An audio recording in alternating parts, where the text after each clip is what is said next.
Hello ரைஸ், இது பார்த்தீங்கன்னா Bosch front load washing machine. So இதில் பார்த்தீங்கன்னா மிஷின் ஆன் ஆகலை அப்படின்னு சொல்லி கஸ்டமர் கூப்பிட்டாரு. ஆல்ரெடி இல்லை சஸ்பென்ஷன் ப்ராப்ளம் இருந்திருக்கு.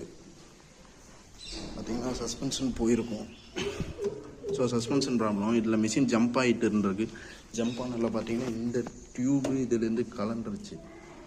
கலண்டனால தண்ணி வந்து டைரெக்டாக இப்படி கீழே ஊற்றிருக்கு. இதுக்கு ஸ்ட்ரைட்டாக கீழே இந்த போர்டு இருக்கும், இந்த பிசிபி இருக்கும். இந்த போர்டில் தண்ணி ஊற்றி போர்டு ஃபுல்லாக பர்ன் ஆகிடுச்சு. ஸோ இதுலேருந்து என்ன சொல்கிறேன்னா, நீங்கள் சஸ்பென்ஷன் ப்ராப்ளம் இருக்கையில் மிஷின் ஜம்ப் ஆகையிலேயே மிஷின் ரெடி பண்ணிக்கோங்க. இந்த மாதிரி தண்ணி கீழே ஊற்றுச்சுன்னா போர்டும் சேர்த்து நம்ம செலவு பண்ண வேண்டியிருக்கும். தேங்க்யூ.